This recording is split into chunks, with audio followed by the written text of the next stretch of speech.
Josa, para começo de conversa, como é que você tem visto essa cisão do Bahia com o Grupo City? Com que olhos você vê isso? Já vi que na sua introdução você já fez primeiro já uma introdução um pouco mais ríspida com relação à própria direção do esporte, a direção atual do Esporte Clube Bahia, onde a gente também entende onde que ela não foi a melhor do mundo quanto ao futebol. Mas o que é que você vê de cara com relação ao Grupo City? O que é que você pensa a respeito do Bahia com essa cisão com o Grupo City? Bem, sobre a questão da SAP Brasil, a SAP ainda é um modelo muito pouco testado aqui no Brasil. A testagem é muito reduzida ainda, né? A amostra que a gente tem para analisar é muito pequena, né? A SAP, portanto, ela se configura muito como uma incógnita, né? Ainda não dá para termos uma análise mais aprofundada e certeira, né, sobre o que pode ser a SAP aqui no Brasil. A gente tem um exemplo do Botafogo, né, que é uma SAP que vem acertando e errando, né? E os sinais que o Botafogo tem deixado até agora são sinais bastante duvidosos. Felizmente, tem nessa temporada de 2022, a respeito de não ir, que não conseguir vaga a Libertadores de América, né, termina com sinais interessantes, positivos, né? Não do ponto de vista do futebol, mas do ponto de vista da construção de um clube para ter um futebol melhor no futuro breve, né? Então, a SAF tem se movimentado nesse sentido e aí deixou, no final da temporada, alguns sinais positivos que, na minha opinião, vão, inclusive, contra os sinais que foram deixados no começo da temporada, e até mesmo na metade do ano, aí, quando mudou de tudo no Campeonato Brasileiro, né? O Botafogo só se salvou por causa disso, só se salvou por causa da SAF, na minha opinião. A situação do Campeonato Brasileiro poderá ser uma situação muito parecida com a do Bahia, nessa retomada de Série A. Não é fácil para a equipe voltar para a Série A. Hoje é muito, muito, muito mais difícil do que era no passado, né? E o Bahia vai ficar pelo menos 6 meses aí, provavelmente sofrendo, exceto se a SAF acertar demais neste começo. A gente tem a SAF do Red Bull Bragantino, que é uma SAF que já está demonstrando aí que ela pode fracassar, né? Se não mudar completamente o rumo das coisas, pode haver um grande fracasso no Bragantino. O Bragantino hoje é concebido ali como uma equipe incubadeira, né? Uma equipe para formar talento para ser negociado. Muita gente já entendeu isso em Bragança Paulista, vem criticando muito a SAF também, né? Mas ainda, mesmo para a SAF do Bragantino, o tempo ainda é muito reduzido para a gente ter uma amostra positiva ou negativa sobre o assunto, né? SAF no mundo. A gente pode falar que há clubes e empresas da SAF acontecendo no mundo, a gente pode pegar essas testagens aí, a gente pode pegar esses modelos. Contudo, não funciona como no Brasil. No Brasil é muito diferente, né? Por exemplo, quando a SAF se instaura no clube mediano ou pequeno da Europa, todo mundo sabe o que ela quer. Quando a SAF se instaura no clube grande, também todo mundo sabe o que se quer. Quando a SAF se instaura o que é clube grande no Brasil? É algo muito complicado de se definir. Na minha opinião, a grandeza do clube se mede muito pela sua torcida e pelas suas conquistas, mas, sobretudo, pela sua torcida, né? E também pelo amor que ele tem com um número aí, pela capacidade de gerar muita empolgação, enfim, uma relação muito próxima que faça bem para o clube e tal, e para o torcedor. Uma relação tal que a partir da qual o clube pode se dar muito bem. Acho que isso é muito pouco aproveitado aqui no Brasil. Eu vejo o caso do Santa Cruz, que poderia sair da crise a partir do uso da torcida e de outros clubes nordestinos também, né? Na minha opinião, o Bahia é um dos clubes grandes do futebol brasileiro, primeiro, porque ganhou 2 títulos brasileiros, né? E segundo, pela torcida que tem e pelo potencial que tem de crescimento, né? Pela capacidade que tem de engajar os seus torcedores, né? Pela capacidade que tem de fazer um programa de sócio-torcedor também muito forte, muito interessante, algo muito desprezado, muito mal elaborado aí também, e por muitas outras questões, né? É um clube grande. Eu vejo assim, eu considero assim, eu sempre considerei, quem conhece meu trabalho sabe que eu não faço demagogia com essas questões, né? Agora, lá do exterior, né, este olhar também para a Bahia, este olhar para clubes como Bahia, Ceará, Santa Cruz eu não vou dizer, porque o Santa Cruz está doidinho para ser um time cada vez menor, né? Então vamos falar de Fortaleza, de Ceará e de Bahia, que são os 3 do Nordeste a respeito da queda do Ceará, que estão num caminho aí mais interessante de afirmação, né? Será que esses dirigentes, né, eles têm esse olhar para esses clubes brasileiros? Eu duvido que tenha, né?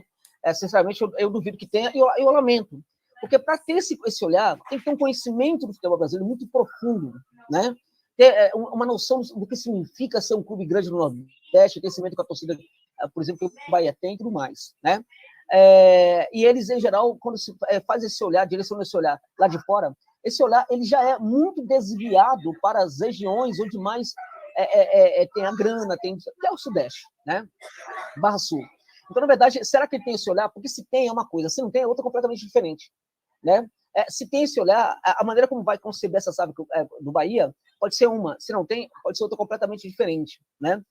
Quanto ao Grupo City, também não dá para dizermos aqui que pode ser muito bom, né? Na minha opinião, os sinais que o Grupo City deixou no começo quanto à questão da dívida, para mim até agora foi algo que me surpreendeu profundamente, né?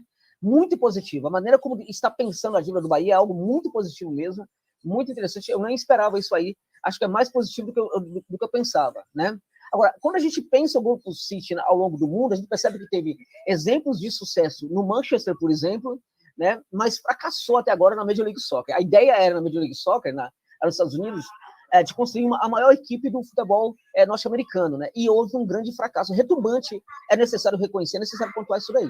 É algo em processo ainda, mas o início foi complicado e muito dinheiro foi injetado para tentar corrigir erros do passado, porque eles querem acertar no futebol da América do Norte, né? Em outros lugares do mundo, por exemplo, quando ele chega no Girona, o Girona cai para a segunda divisão, o Grupo City chega lá e o time cai para a segunda divisão. O Grupo City chegou, por exemplo, no City Torque ali do Uruguai, né? Inclusive um grupo de pessoas, né, que eram dirigentes de outros clubes, alguns até que eu conheço, tal, foram trabalhar no projeto do City Torque, né? Do atividade do City Torque, e a ideia ali, na verdade, era ter um time rapidamente, ter um time muito forte para competir com os grandes. Hoje não está competindo com os médios, tá, do Uruguai, que são pouquíssimos, na verdade, né? Então, e tem, por exemplo, está tentando construir uma equipe na Austrália, está tentando construir uma equipe em outros lugares também. Então, tem sucessos aí, né? Tem a parceria com a Bolívia, com o Bolívar foi diferente, porque não é bem uma SAF nos moldes que a gente conhece, mas o Bolívar já é um gigante do futebol boliviano. O fato de ter conquistado um título agora não diz muito sobre ter formado o SAF ou não. Conquistaria o título provavelmente de qualquer maneira, né? Então, o que eu posso dizer é que não dá para saber o que vai acontecer, né? O que eu espero é que o Grupo City entenda o que é o Bahia como alguns dirigentes não estavam entendendo. Que o Grupo City conceba o Bahia na sua grandeza como alguns dirigentes não estavam entendendo. Por quê? Porque qual é o problema, qual é o perigo, já para terminar isso aqui, né? Qual é o perigo, na verdade, da SAF se instaurar no clube grande do futebol nordestino? O grande perigo, no caso, é entender que esse clube pode ser interessante para ser uma incubadeira, por exemplo, para ser uma produção de jogadores para serem negociados, né? Então, a gente não quer falar disso, a gente não quer pontuar isso, não quer lembrar disso, porque a gente só quer ficar feliz. O torcedor está na dele, quer ficar feliz mesmo, tal. Mas precisamos pontuar esse tipo de coisa. É uma hipótese de algo que pode acontecer. Mas nem um sinão até agora, tal, mas não é assim que funciona.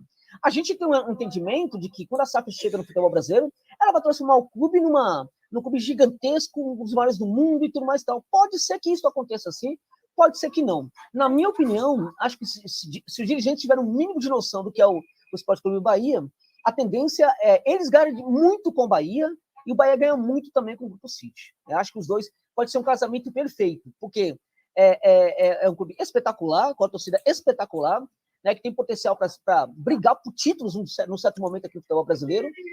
E não é porque é SAF, não. Se o Bahia se estruturasse de verdade, o Bahia teria condição de brigar por títulos. Porque o Bahia já foi 2 vezes campeão brasileiro, poderia e teria condição de continuar a disputar títulos, caso hoje fosse um clube extremamente organizado e com uma gestão à altura do que é, por exemplo, o Fortaleza.